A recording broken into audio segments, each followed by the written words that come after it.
ഒരു കുറ്റകൃത്യം ചെയ്യാനുള്ള കഴിവ് വർദ്ധിക്കുന്നതിലാണ്. പലപ്പോഴും നമുക്ക് കുറ്റകൃത്യം ചെയ്യാൻ, നാർക്കോട്ടിക് സംബന്ധമായ കുറ്റകൃത്യം ചെയ്യാൻ നമ്മൾ അശക്തരാകും. അതായത് ഒരു മയക്കുമരുന്നിൻ്റെ വില, അതാണല്ലോ വാങ്ങിക്കുന്ന സാധനമാണല്ലോ, മയക്കുമരുന്നിൻ്റെ വില കൊടുക്കാൻ നമ്മുടെ കയ്യിൽ പൈസ ഇല്ലെങ്കിൽ നമുക്ക് ആ മയക്കുമരുന്ന് ഉപയോഗിക്കാൻ പറ്റില്ല. അല്ലെങ്കിൽ നമുക്ക് ഉദാഹരണത്തിന് ഇവിടെ മദ്യപിക്കുന്ന വളരെ കുറച്ച് ശതമാനം ആളുകൾ മാത്രമേ സ്കോച്ച് ഉപയോഗിച്ച് മദ്യപിക്കുകയുള്ളൂ. കാരണം സ്കോച്ച് വാങ്ങിച്ച് കള്ള് കുടിക്കാനുള്ള പൈസ അവരുടെ ഇല്ല. എന്ന് പറയുന്നത് പോലെ തന്നെ വില കൂടിയ മയക്കുമരുന്നുകളുടെ ഉപയോഗം ആ വില കൊടുക്കാൻ കഴിവുള്ള ഒരു സമൂഹത്തിൽ മാത്രമേ ഉണ്ടാവുകയുള്ളൂ.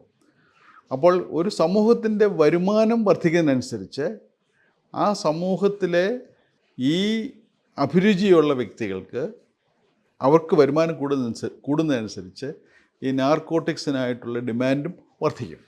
അപ്പം ഇങ്ങനെയൊക്കെയുള്ള സ്വാഭാവികമായ സാമൂഹിക സാഹചര്യങ്ങളുടെ പശ്ചാത്തലത്തിൽ നാർക്കോട്ടിക്സിൻ്റെ ഉപയോഗം കേരള സമൂഹത്തിൽ വർദ്ധിക്കാനുള്ള എല്ലാ ചാൻസസും ഉണ്ട്.